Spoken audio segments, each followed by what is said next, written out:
Namo Namaha. On behalf of Panchajanya Cultural Heritage Initiatives, I would like to welcome all of you. I'd like to begin with a small shloka invoking the blessings of Bhagavan Sri Rama. Apadamapaharatam Dataram Sarvasampadam Lokabhiramam Sri Ramam Bhuyo Bhuyo Namamyaham. You might be wondering what I am doing here instead of Dr. Meenakshi Joshi, but Meenakshi Didi fell ill. She's running high temperature. So obviously we didn't want to cancel the event, and I had, by Bhagwan Sri Vasudev Krishna's grace and by Bhagwan Sri Rama's grace, I had a PowerPoint ready and I made a few additions to it, and here I am to speak in front of all of you. And I thank each and every one of you to have graced this lecture. Thank you so much. Without any further delay, I will start with my lecture. Just before that, two small announcements. All of you are requested to keep your mics on mute and videos switched off. And the second announcement is that the other day, the first day, we had Srimati Kanakavalli Santhanam singing the invocation, but she had some bandwidth problem at her end.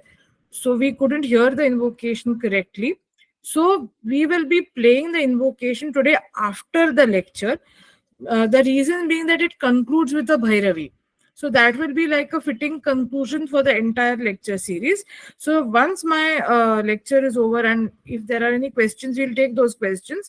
So after the question and answer session, we will conclude with the the song Sri Ramachandra Krupalu Bhajaman.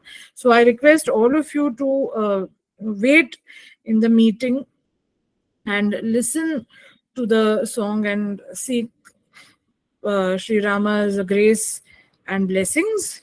So let's start, and I will try and wrap up early today. I know the other day it was a bit late, so I'll try and wrap up early today. Thank you so much.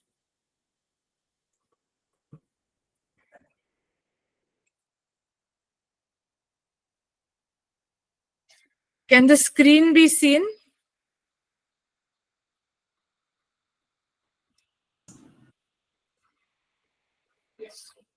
Okay, full screen can be seen. No? Okay. So the topic of my lecture today is Lord Rama's counsel to Bharata on governance and economic management in the Ayodhya Kanda of the Valmiki Ramayana. Economic management is just one aspect, but I will be talking about the other aspects as well. So I would like to start with the shloka. Neelambuja Shyamala Komalangam Sita Samaro Pitavama Bhagam Panau Mahasayaka Charu Chapam Namami Ramam Raghumoshanatham. This is from the Tulasi Ramayana. Tulsidas, who can be called the medieval Valmiki, has composed this. And I've already spoken about this shloka and this image in my previous lecture on iconography. But the addition this time is another doha by Goswami Tulsidas ji. And I thought that since I work on Braj, that is Mathura and Vrindavan, I have to get some aspect of it even in the Ramakatha. So there is this verse which says that कहाँ कहूँ छवि आज की भले बिराजे नाथ तुलसी मस्तक तब निवे धनुष बाण लेहु हाथ अपने जन के कारणे Krishna Bhaye Raghunath. So this is the famous Madana Mohana temple at Vrindavan. And when Goswami Tulsidas ji went to Vrindavan and he had the darshana of Madan Mohan ji, he was not happy. So he tells Madan Mohan ji, who is of course Lord Rama only, that मैं ऐसे आपके सामने नतमस्तक नहीं होऊंगा, मुरली वगैरह हाथ में धरे, आई कांट एक्सेप्ट दिस स्वरूप ऑफ योर्स, तो आप धनुष बाणी पकड़िए आपके हाथ में. सो Tulsidas ji tells Madan Mohan ji that you take the form of Rama, and we are told that Madan Mohanji took the form of Rama, and after that, I'm sure Goswami Tulsidas ji must have venerated him. So I think someone's mic is not on mute. Uh, Please ensure that your mics are on mute because it disturbs the whole meeting. Yeah, thank you. Now, coming to the introduction,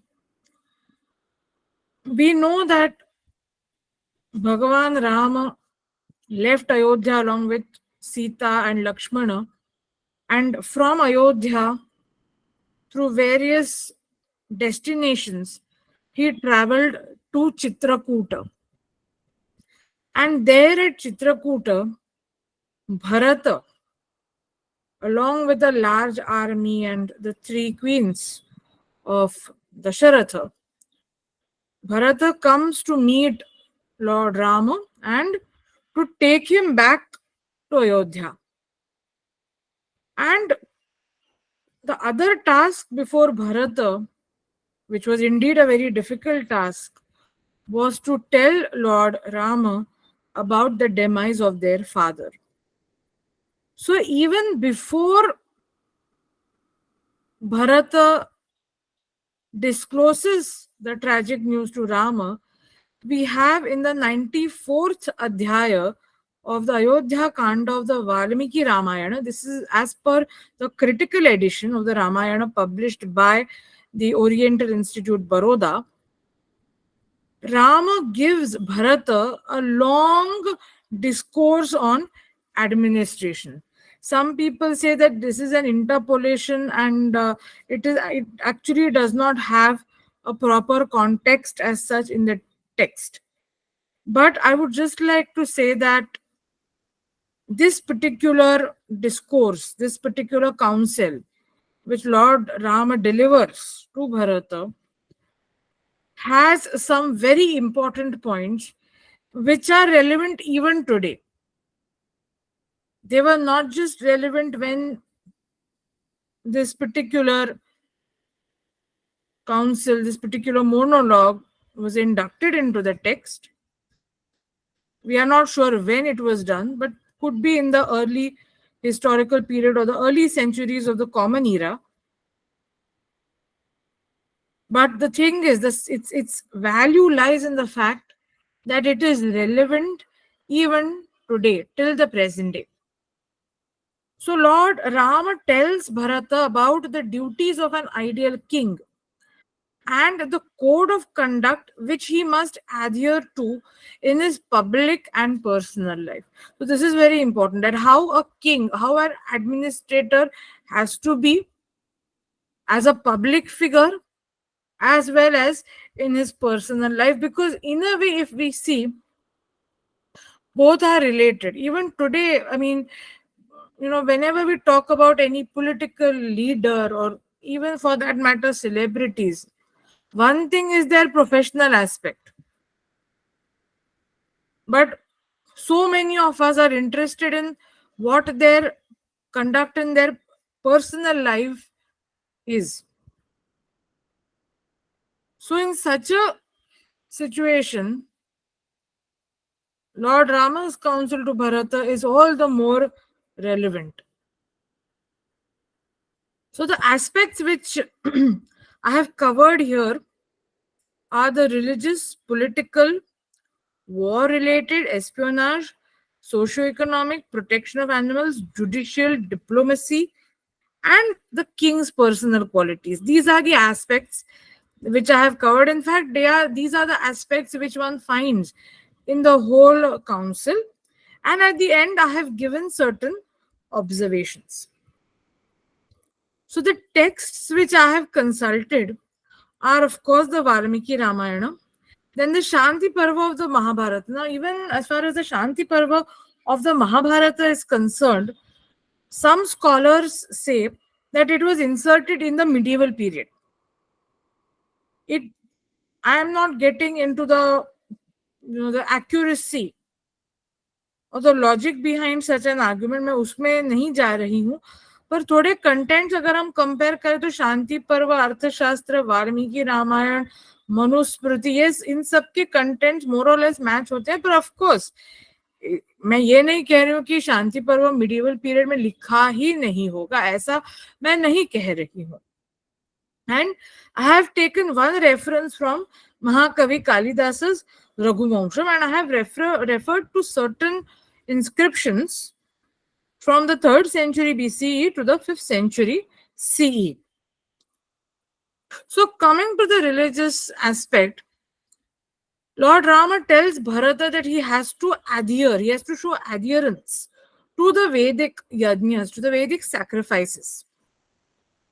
He has to ensure that he had Bharata as the king has to kindle the sacrificial fire on time, and the people who tend the sacrificial fire should inform Bharata that the oblations have been made to the fire at the correct, at the prescribed time, because that was very important. And all Indic texts, those which we have mentioned as well as the others, they all emphasize on the king's strict adherence to Vaidika Dharma, those which are from the Vedic Puranic fold. So we have the famous Naneghat inscription of Queen Naganika, and that is the first inscription in Maharashtra which speaks about the performance of a number of Vaidika yajnas. So Queen Naganika was a Satavahana queen. She was the wife of King Satakarni I, and there is this cave at Naneghat. Naneghat is a pass near Junnar. So Junnar is towards the north of Pune, and this Naneghat connects the western part of Maharashtra, especially the coastal part, to the hinterland. And this was used in the ancient times, in the Satavahana times, very frequently by traders. And this was a very, we can say that there used to be heavy traffic along this particular ghat. So Naganika has given a whole inventory of the yajnas which she and her husband performed together, and the donations, the dakshina which they have given. So this is an image of that Naneghat inscription. It is in Brahmi and dated to the 1st century BCE. And apart from the Satavahanas, we have other dynasties also, like the Shungas, like Pushyamitra Shunga performed the Ashwamedha Yajna. Then we have the Ikshvakus, the dynasty which ruled Andhra after the decline of the Satavahanas. Then we have the Guptas, Vakatakas, who performed Vaidika Yajnas very regularly. So this is the Ashwamedha type of coin of King Samudragupta. So here we can see the sacrificial horse, and here we can see the chief queen of Samudragupta. In all probability, she is Datta Devi. And once the Ashwamedha sacrifice would come to a close, after the horse came back from the conquered regions, the chief queen, the Agra Mahishi, would kill the horse. So even in the Ramayana, there is a reference to Kausalya killing the sacrificial horse. So this shows that the Guptas had performed Ashwamedha Yajnas, and Samudragupta's grandson Kumaragupta also performed an Ashwamedha Yajna. In fact, the inscriptions of Samudragupta's granddaughter Prabhavati Gupta, they refer to Samudragupta as the performer of many Ashwamedha Yajnas. Anyway, then the king was the religious head of the state, as per the Ramayana, and as the whole life of the subjects and royalty was dominated by religion, the Amatyas, the ministers, were led by the Purohita. So in this case, the Amatyas were led by Vasishtha, who was the Purohita of the Ikshavakus. And Vasishtha is associated with the Amatya Gana, and he was the most learned and respected counselor to the king. It is for this reason that Lord Rama specifically asks Bharata to look after the well being of Vasishtha and to honor him. Now, even the Shanti Parva stresses on the need of a Purohita with a good conduct and high morality. And the Arthashastra goes to the extent of saying that just the way in which a student follows the instructions of his Acharya, a son of his father, and a servant of his master, a king must always adhere to the injunctions of the Purohita and respect his word. Just a minute.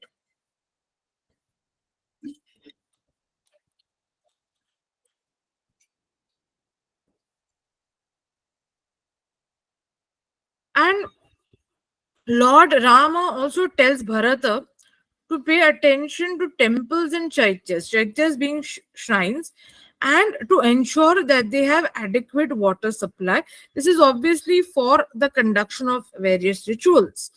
And we have the famous Hathi Gumfa inscription of King Kharavela of Kalinga.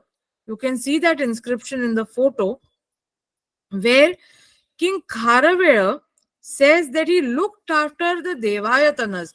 Devayatanas are the shrines of all the sects. So this is the cave at Udaygiri near Bhuvaneshwar, which is supposed to have been excavated under the patronage of Kharavela. This is a Jaina cave. This is in fact a Jaina group of caves. But we may well believe the ruler when he says that he protected, he gave patronage to shrines, to Devayatanas of all the sects. Now we come to the polity.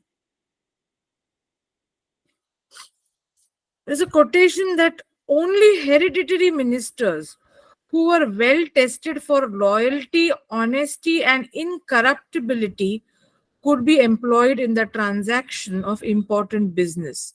And this is exactly seen in Lord Rama's advice to Bharata. There are certain positions in the administration which are known as the tirthas, and they were called tirthas because they were purified by upadha. Upadha being tests which are mentioned in the Arthashastra, and it was only after these people cleared, passed those tests, were they appointed in the higher positions in the administration. So, the Tirthas were higher officials, most of them formed the departmental heads of the state. The state was administered by the Amatya Gana with the help of the Tirthas. Now, the actual designations of the Tirthas are mentioned in the commentary by Govinda Raja. And there were Ashtadasha or 18 Tirthas. So we have the Mantrin, the Purohita, Yuvaraj. I mean, the whole list is given here. And some of them were governors. One was a commander in chief, one was the magistrate, one looked after the forts, one was the frontier governor. So, all these tirthas were extremely important for the functioning of the state. Now, Lord Rama says that what kind of ministers should Bharat appoint? So, the ministers should be noble, they should be brave, they should have conquered their senses, and they should be like Bharata's own self. That is the kind of loyalty which they must have for the king. And Lord Rama says that The king's victory is mainly dependent on good counsel, as well as the ministers who are well versed in the Shastras and can retain secrets. And Lord, this is very important. Lord Rama hopes that Bharata does not seek the advice of only one person or from too many people.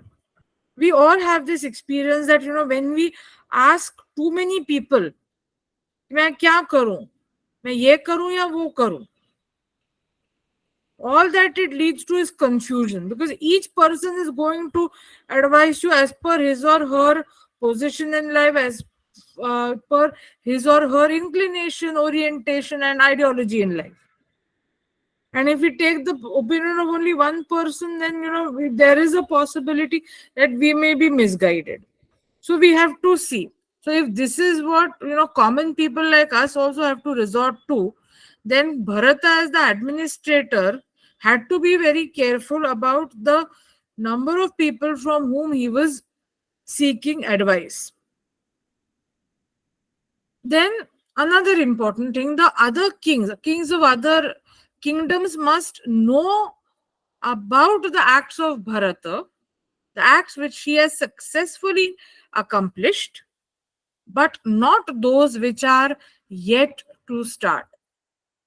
Those projects which have not yet been launched have to be confidential. And Lord Rama goes on to the extent of saying that debates and discussions with your own self, the dilemmas which you might face, the questions you might ask yourself, and those with the counselors should not be known to others. So here also, these discussions had to be very confidential. And further, it is said that a single, intelligent, brave, accomplished, and skilled advisor can bring about great prosperity to a king or the one who aspires to be a king. And I think the best example of this is Chanakya. We all know through the play Mudra Rakshasam and through other Puranic sources as well, how Chanakya helped Chandragupta, and in a very selfless manner. People may call Chanakya the Indian Machiavelli and all, but if we read Machiavelli's The Prince and if we read the Arthashastra, there is a great difference. And as we go further in this lecture, we will definitely see this. Then in the Mahabharata, in the Shanti Parva, Bhishma tells Yudhishthira that a king should not trust anyone. I'll just share that, this discourse on Raja Dharma, which was given by Bhishma to Yudhishthira, was supposed to be when Bhishma was lying on the bed of arrows. And in fact, it is Krishna who tells Yudhishthira to ask for Bhishma's advice. So, a king must take counsel from only those ministers who are known for their erudition, who are trustworthy in all the tasks which have been allocated to them, and those who have proved their merit, their abilities during war. Because war till the medieval period was extremely crucial if you had to increase the territory of your kingdom or you had to retain it. So a minister had to also prove his worth in battle, not just in administration. Then the composition of the Council of Ministers has been given in the 85th Adhyaya of the Shanti Parva, which says that this Council of Ministers should have members of all the four Varnas. I think this is extremely important. And the king must discuss all the secret policies of the state with these eight ministers. So perhaps from each Varna, there were two ministers. Now, the Arthashastra quotes Bharadwaja, wherein it is stated that a king must employ those whom he has studied with as his amatyas, as the king has directly witnessed their behavior and ability. Quite logical, and perhaps he may be able to trust them better. They may be more loyal to the king, but this finally depends on the character of his satirthas. Now, he also quotes views of Vishalaksha and Parashara, where the former states that the ministers should be able to keep secrets like the king. Like just the way the king can maintain secrets, the ministers also should be able to do that. And the Arthashastra makes a very logical point when it states that the more number of people with whom a king shares his secrets, he becomes dependent on those many people, and that may not be suitable, that may not be favorable for the health of the kingdom. And Arthashastra has also given the qualities of an amatya, where he should be from a good family, he should be intelligent, loyal, he should have a good memory, he should be, of course, brave, healthy, strong, very important, possessing morality and good conduct. He should be expert in speaking and well versed in the arts. So he had to be an all rounder. Coming to the Manusmriti, a king must appoint ministers on the basis of heredity, those who are well versed in the Shastras, they should be brave, those who will achieve targets, not just the ones who speak and give empty assurances to the king, but they have to be able to achieve the targets. Like the Arthashastra, it says that they should be born in a good family. So the Manusmriti prescribes the appointment of 7 to 8 such ministers, and that the king must keep his policies secret. This is the thing the Manusmriti also states. Then the Agni Purana, also like the advice given by Rama, says that only after a king completes a task should others know about it. And the king has to keep his policies confidential, and a king must never think of secret policies alone or discuss it with too many people. The same thing is said in the Agni Purana also. Now we have kings right from Ashoka who always spoke about the public activities or the acts of public utility that they performed. But these were obviously after they were done. So, whether it is the inscriptions of Ashoka or the Hathi Gumfa inscription of King Kharavela, where he tells us what kind of measures did he implement for the welfare of his people as well as his conquests. But all these were announced after their completion. Similarly, we have the Junagadh rock inscription of Kshatrapa Rudradaman, where he tells his people, where he tells everyone about the repair of the Sudarshana lake which he undertook. So these inscriptions were written after the task which they described was complete. And this is a sculpture of Ashoka from Kanaganahalli in Karnataka. Now, coming to the war related aspects, Lord Rama says that the Senapati who is appointed should be happy, brave, wise, intelligent, and skilled. And he tells Bharata that He should honor expert and powerful warriors who are well versed in the art of fighting, whose chivalry has been experienced earlier. So these have to be honored and respected by Bharata. They have to be valued for their abilities by the king. And Lord Rama hopes that the appropriate food and wages are given to the soldiers at the right time without any delays, because no one can fight a war on an empty stomach. Today happens to be day, the anniversary of the third battle of Panipat, which was fought between the Marathas and Ahmad Shah Abdali at Panipat in Haryana.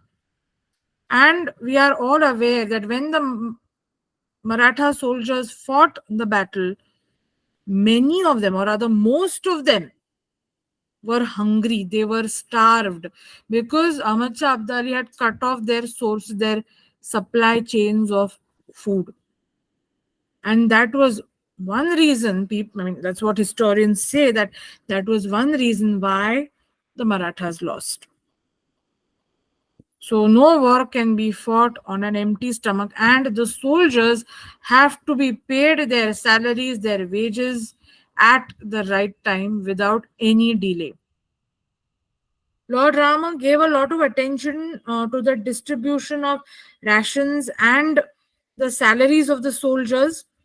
He also said that forts must be protected, well stocked with treasure, food, water, weapons, machines, artisans, and archers. So, all these, in fact, actually apply to the Yuddha Niti, the art of war, the strategy of war, even in the medieval period. That is why on many forts, especially if we consider the forts of Chhatrapati Shivaji Maharaj, we have granaries which are called Dhanyachi Kothara. So the fort had to be self-sufficient as far as its food stocks were concerned. And if we go to any fort, like take for example the Raigad Fort, there are so many water tanks, haud, not exactly haud, but taka, and large tanks. Why were they made? One reason was to ensure the self-sufficiency of the fort as far as water was concerned, because without water you cannot survive. Okay.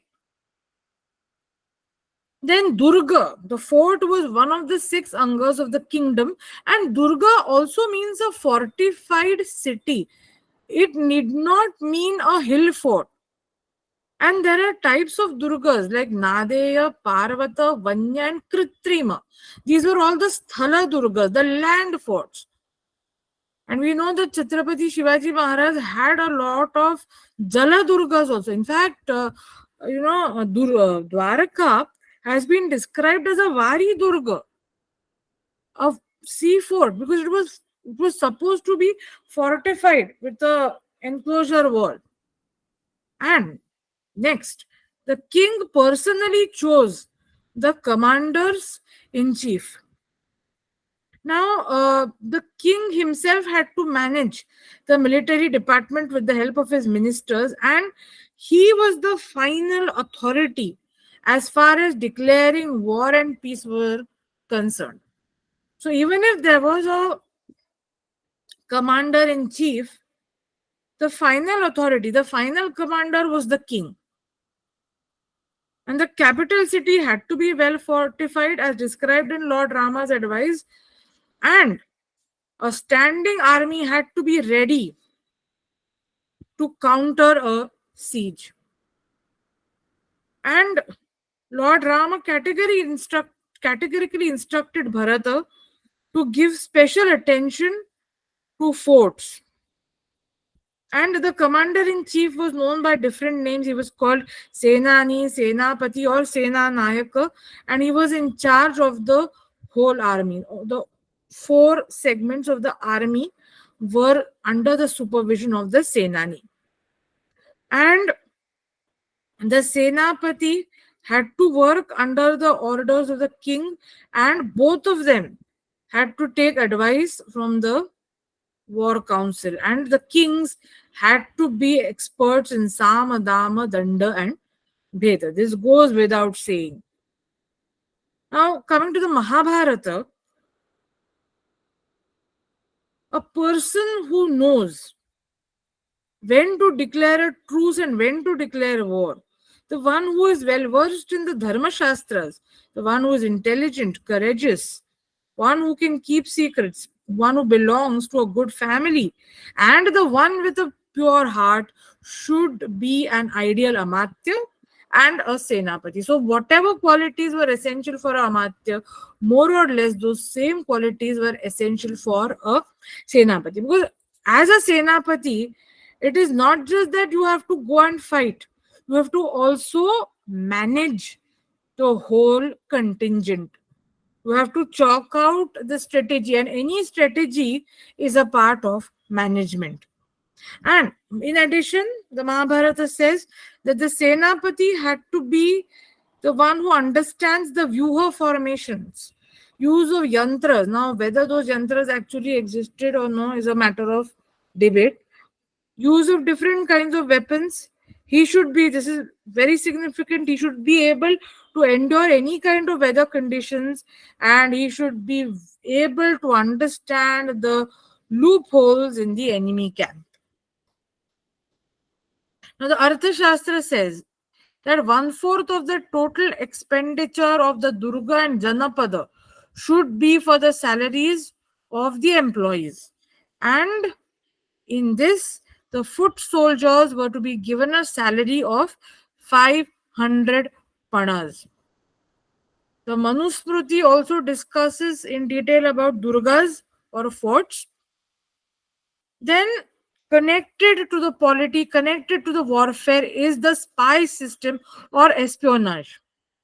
So, Lord Rama asked Bharata whether he was keeping a watch on the ministers and officials through spies or charakas. Because a king, as we have already seen, the king was not to trust anyone completely, even if they were completely trustworthy. And for this purpose, it was very essential to have a spy system. And in the ancient Indian polity, a great emphasis was laid on the need of an efficient spy system. And we are told in the Ramayana that King Dasharatha, Lord Rama himself, Valin and Ravana, all these kings had very good spy systems. And a king must employ 3 spies on every tirtha who must know the existence of each other. So all the 3 must know about each other. Then the spies must keep a watch on the 18 functionaries, the 8 Ashtadasha Tirthas of the enemy, and 15 on your own side. I don't know why this discrepancy is, why the number is different.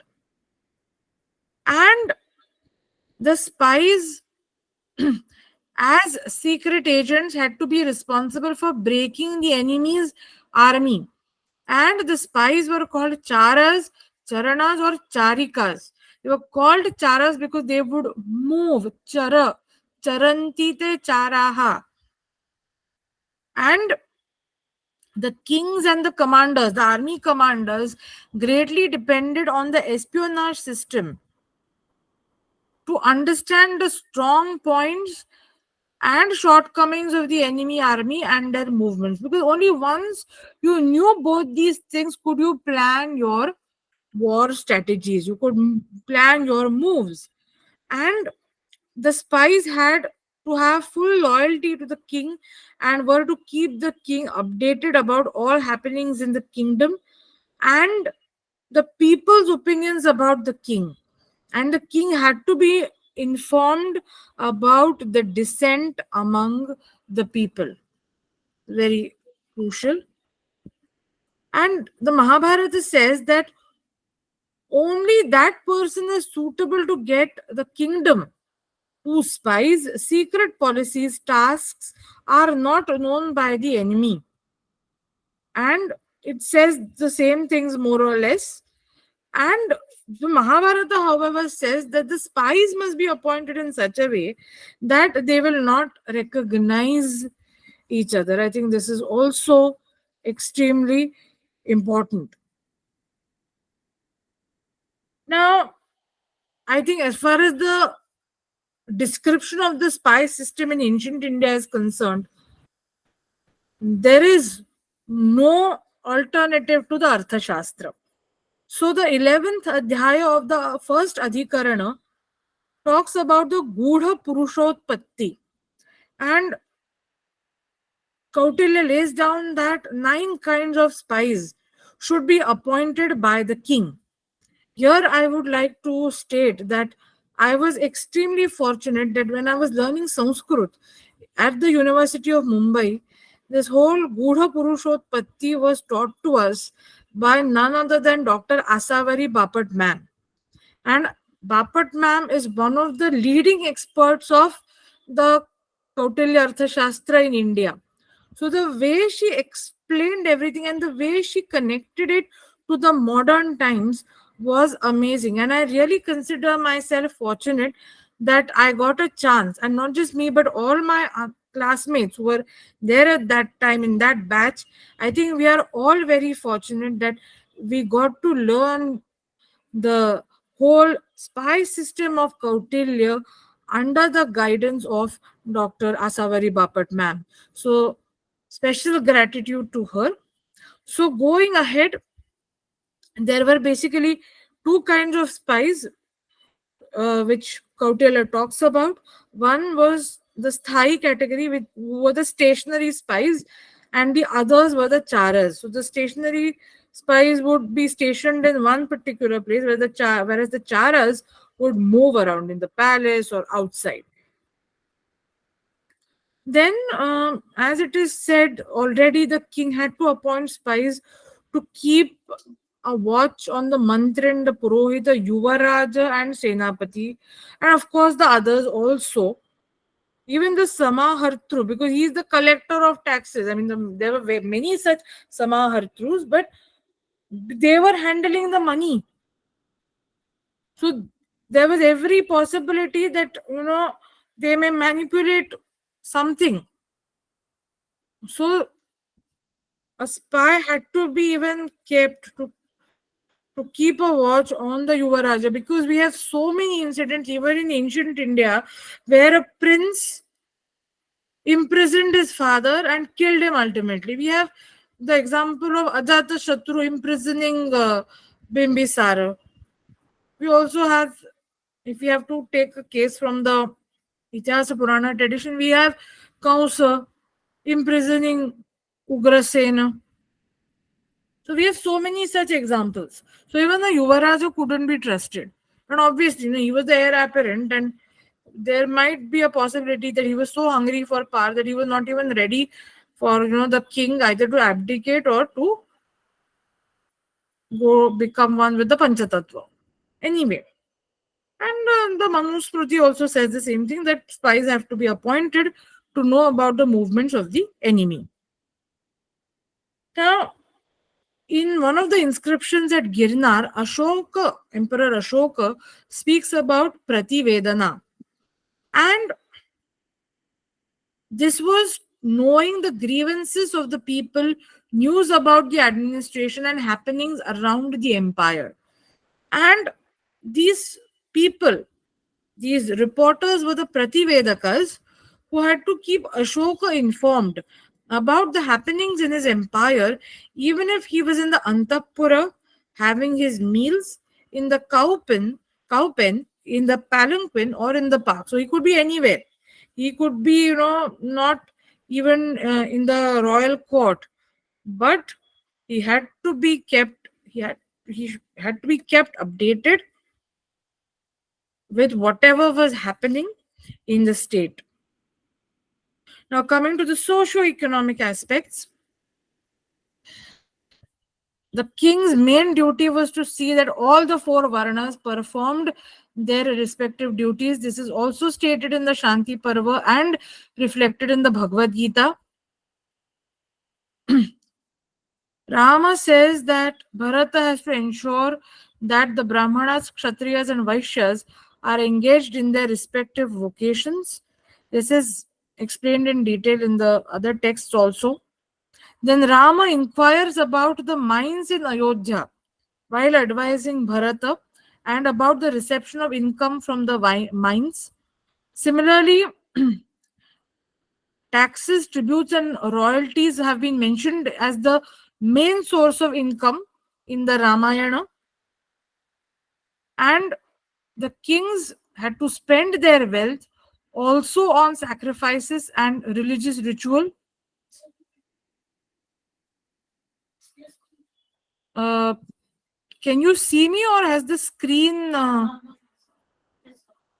Okay. Food had to be provided to brahmanas and guests, and the state expenditure had to be spent on this. Similarly, families and friends had to be looked after, and money was also to be used for building and strengthening the army. Lord Rama clearly tells Bharata that people who are engaged in agriculture and animal husbandry should be looked after by him, and he should ensure that they are truly happy. So here he's actually making a reference to the Vaishyas, and agriculture lands should be in the best state and they should be free from attacks of wild animals. This is very important. Revenue should be much more than expenditure. The treasury does should not reach the unfitting, and the funds of the state treasury were to be used for priests, guests, warriors, and allies. And similarly, he tells Bharata to ensure that the assemblies and festivals are full with contented people, full with happy people, and the habitations are prosperous and happy. Women should be protected, and attention must be given to their comforts. I think this is also very, very important. And the Mahabharata, like the Ramayana, stresses on the treasury being full in administrating justice. The Mahabharata says that the king should be like Yamaraja, and while collecting wealth, he should be like Vaishravana, that is Kubera. And a king had to encourage professions like agriculture, protection of cows, trade, and make more people take up these professions, because these were the basis of the state economy. These are the three sources of Varta which even the Arthashastra talks about. Similarly, the Arthashastra talks about the Akara Dhyaksha should take the help of experts in Shulva Shastra and discover new mines.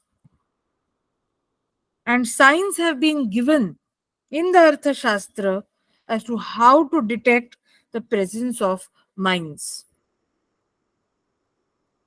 Then the Manusmriti also talks about the king being knowledgeable about Varta, and it also says that the king must take minimum tax from the people.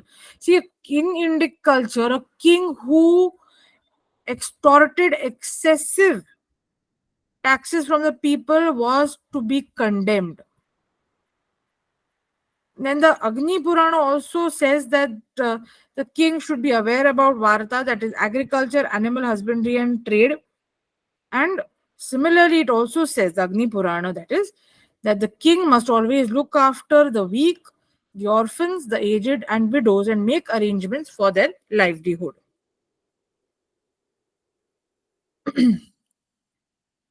As far as protection of animals is concerned, the Ramayana says, the Ramayana in the sense, Lord Rama says that places where elephants move around are should be protected and elephants should not be tormented. He asks Bharata to ensure that pens for animals are made available and there should be no violence against animals.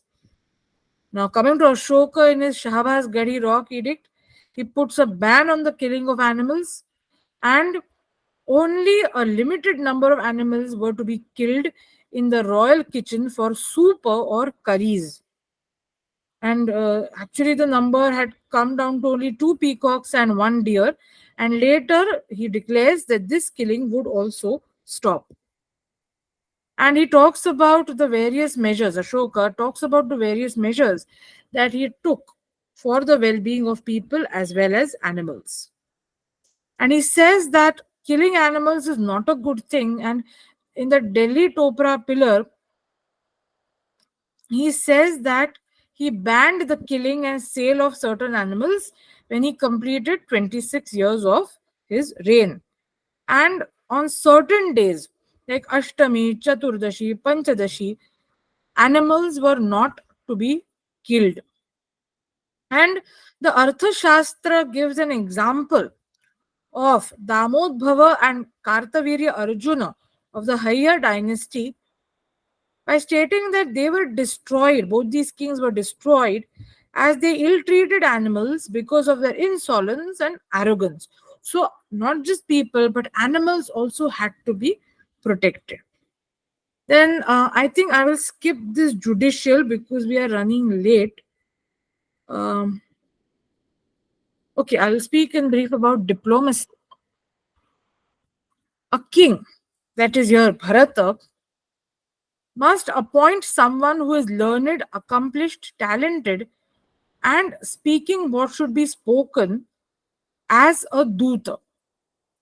And the Mahabharata says that a duta must never be killed by a king in any situation. And among other qualities, a duta must deliver the message as it is. Now, the Arthashastra says that an ambassador or duta had to possess all the qualities of an amatya and had to be appointed in consultation with the ministers. And he had to be a person who had been given the full responsibility of the task. I mean, Kautilya has actually given various kinds of envoys, dutas, and in such a category, we can say that Angada, the son of Valin, can fit. And Kautilya has also enumerated the duties of an ambassador. Just skip this, come to the historical reference. So, we have at Besnagar. Besnagar is a site near Vidisha in Madhya Pradesh, where we have a Garuda Dhwaja, which was erected by Heliodorus, who is described, in fact, he himself is describing this, that he was a Yona Duta, a Yavana Duta. He was a Greek ambassador from Takshashila, representing the Indo-Greek king Antiachildas at the court of Kautisi or Kosiputra Bhagabhadra. And this Heliodorus became a Bhagavata, that is a devotee of Vasudeva Krishna, whom he addresses as Deva Deva Vasudeva. And this Yonaduta accepted the Bhagavata Dharma and he addresses his own king and the other king very respectfully. And I think this is one of the most redeeming characteristics of a Duta, that he had to respect his own king and the king to whose court he had come to. And Heliodorus erected this Garuda Dhwaja, and he says that he erected this Garuda Dhwaja for the propagation of the Bhagavata Dharma. So this is the Garuda Dhwaja. The Garuda is missing, but there is an inscription on this pillar. This is at Besnagar. Then, coming to the king's personal qualities, this is the last section, and then I will just give the observations. The king represents the five gods. As Agni, he represents fierceness. As Indra, he represents boldness and prowess. As Soma, kindness and gentleness. Soma is the moon. As Varuna, the speedy administration of justice and punishment. And Yama, Yama Dharma, that is grace. And all these qualities are reflected in Lord Rama's counsel to Bharata, as we have just seen. Qualities of an ideal king have been described by Narada with respect to Lord Rama. The moral qualities match with the qualities of an ideal ruler. This is very important. Enumerated by Lord Rama to Bharata. So, what Lord Rama is preaching, actually, he himself is the embodiment of all that preaching. And the public interest consideration of kings had to be very important, and the kings were expected to prefer the public interest and welfare of the people to personal priorities, and kings had to adhere to public opinion. The king, as the protector of the kingdom, as the protector of his subjects, had a very important responsibility on his shoulders. The king had to practice dharma, and this was through the proper administration of justice.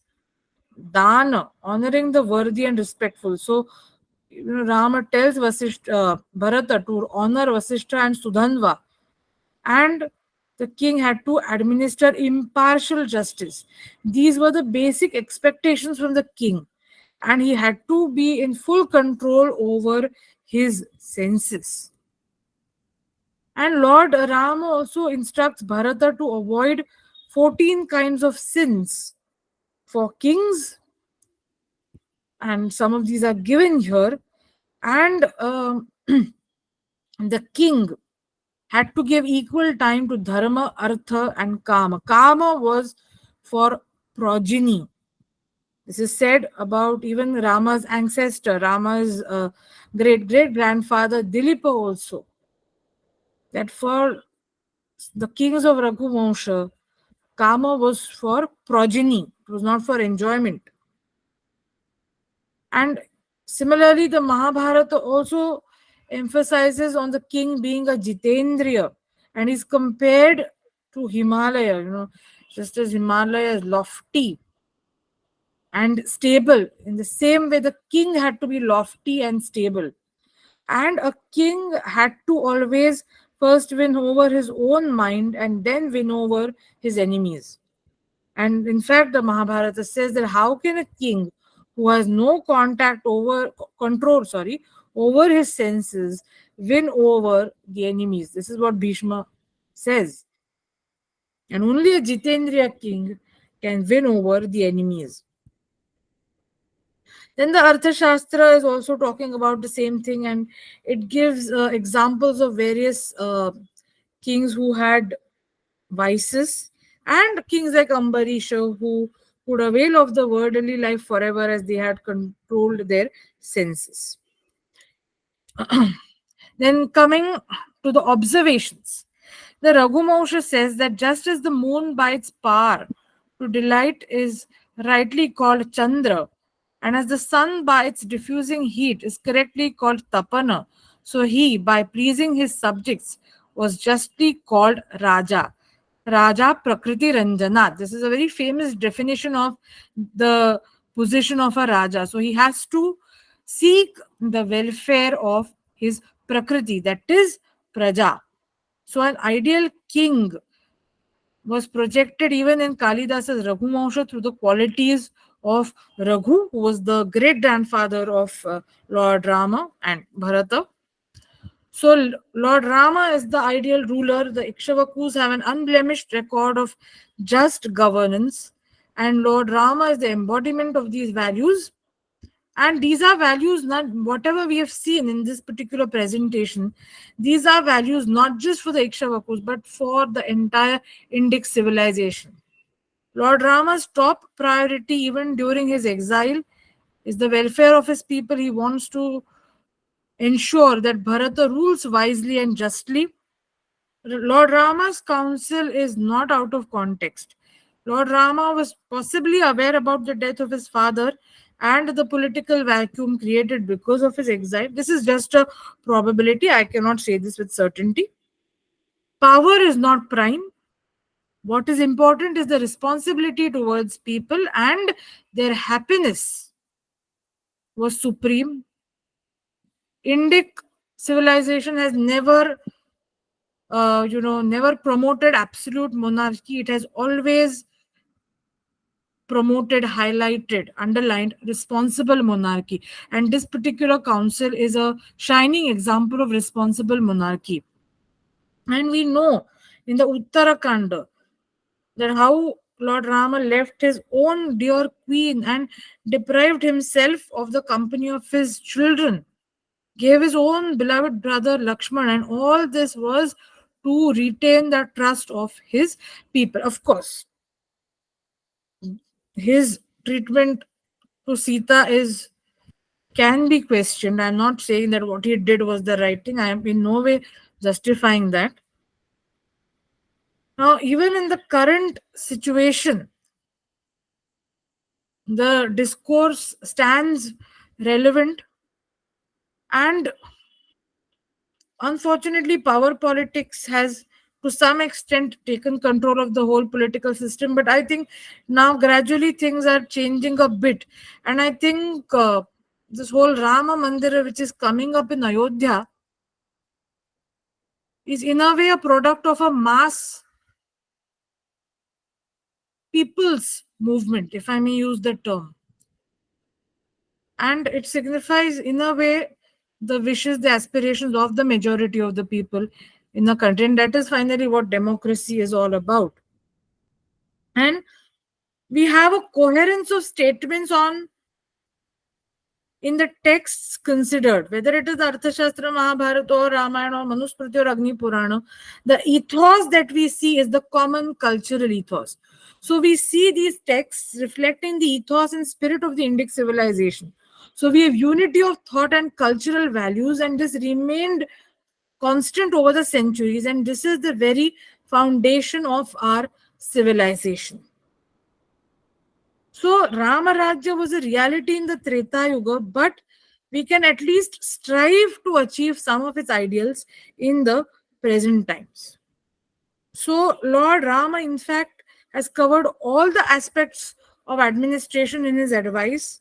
From the treatment of the Purohita to the common soldiers, even animals were to be cared for. Ancient Indian polity always envisaged a welfare state.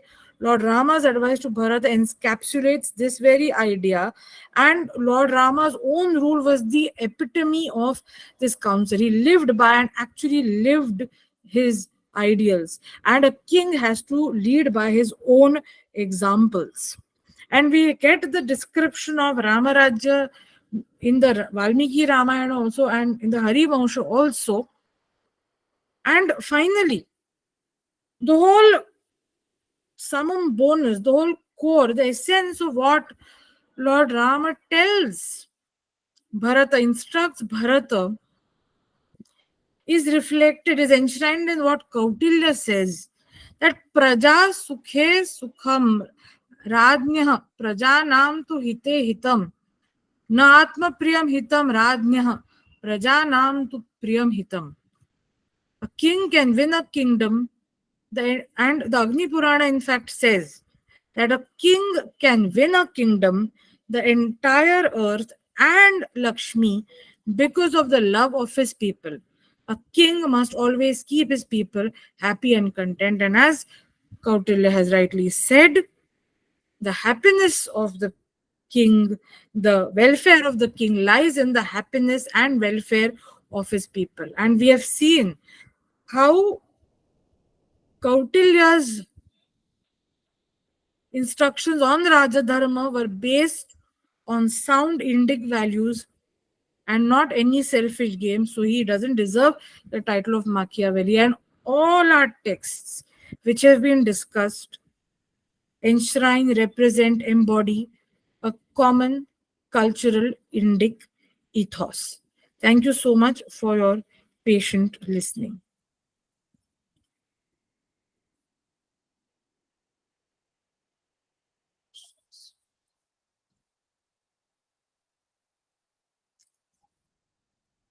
Any questions?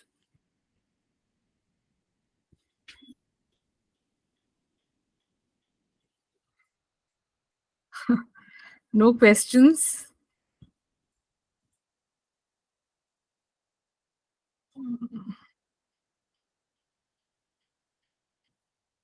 Yeah. Yes, ma'am. Yes, bye, ma'am. Please.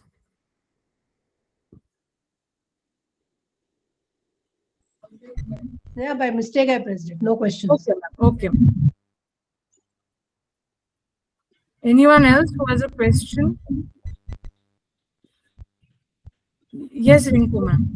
Sneha, I'm not opening my window to ask a question. I just wanted to compliment you on the fantastic lecture. With so many references, you've covered such a vast territory. It was a pleasure to hear you. Thank you. Thank you, ma'am. Thank you, ma'am. Thank you so much. Keep conducting these lectures. I'd love to join in. Sure, ma'am. Sure. Thank you.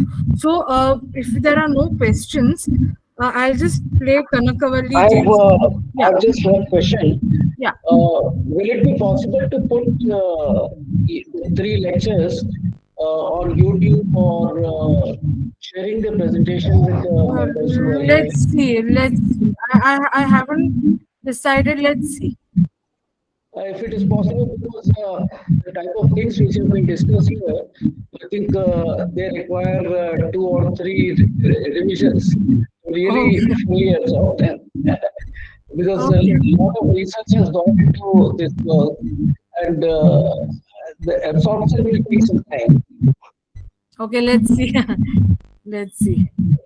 Thank you very much. Yeah. Yeah. Let's see. So, I think I'll. Thank you. Thank you, Prashant sir. I'll play the song now.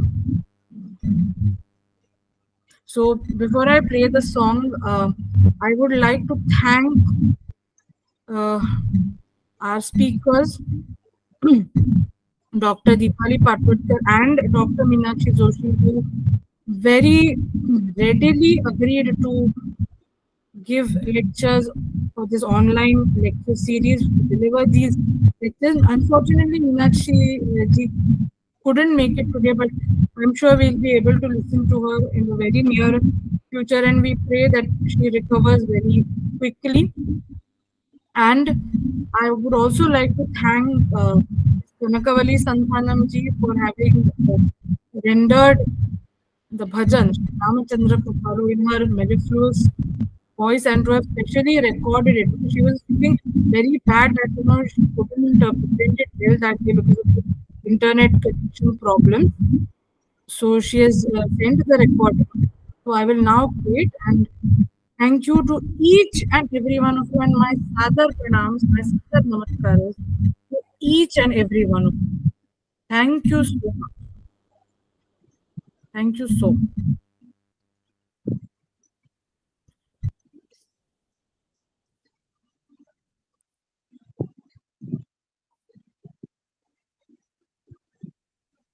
Just a minute.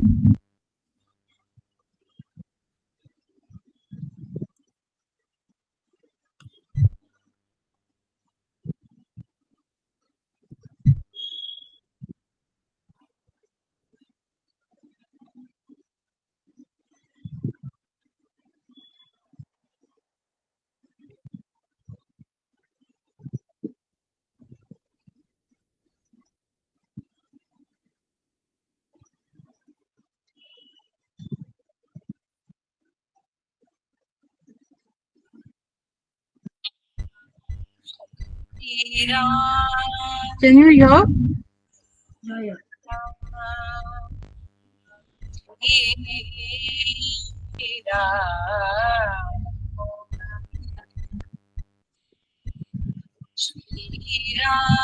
Ramachandra Kripal जो मन हरण भव भयदारुणम् श्री रामचन्द्र कृपालु जो मन हरण भव भयदारुणम् तव कञ्जलोचन कञ्ज मुख कर कञ्ज पद कञ्जारुणम् तव कञ्जलोचन मुख कर कंज पद कंजारुणम श्रीराम श्रीराम संदर्भ अगणित अमित छविनव नील सुंदरम कंदर्प अगणित अमित छविनव नील सुंदरम पटपीतमानहु गीतरुचि शुचि नौमि जनक सुधावरम पटपीतमानहु गीतरुचि शुचि नौमि जनक सुधावरम श्रीराम सीताराम श्रीराम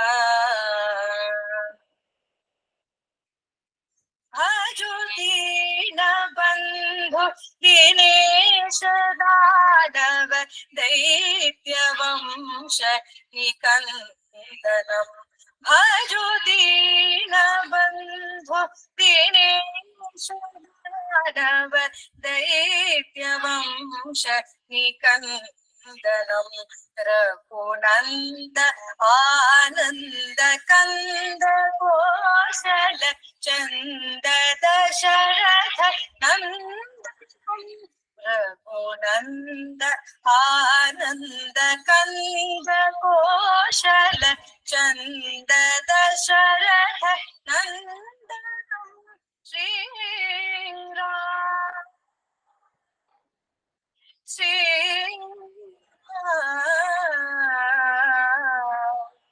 श्रीराम शिरमुकुट कुंडल तिलक चारु उदार अंग विभूषणम शिरमुकुट कुंडल तिलक चारु उदार अंग विभूषणम आजानुभुज शरचापधर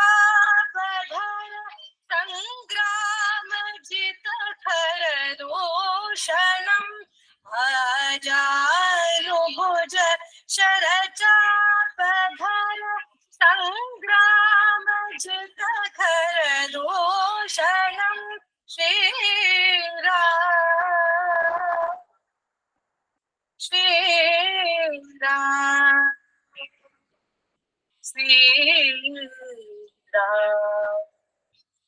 निबदति तुलसीदास तुलसीदास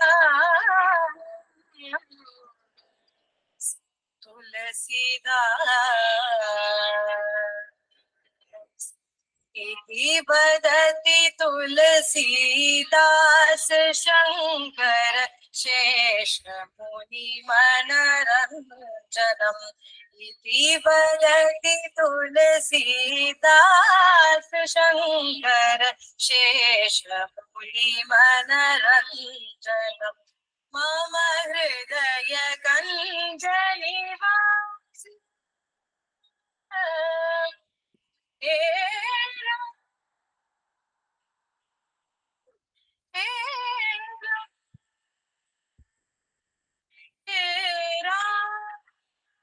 मम हृदय कंजनिवास कुरु कामादिखलगलगलजलम मम हृदय कंजनिवास कुरु कामादिखलगलगलजलम श्रीरामचंद्र कृपालु भजो मन हर भव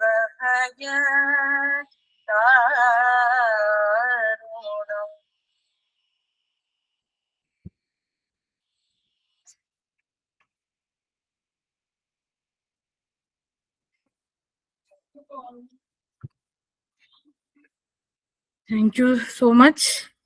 And Jai Shri Ram. Thank you so much. Namaste. Shubharatri.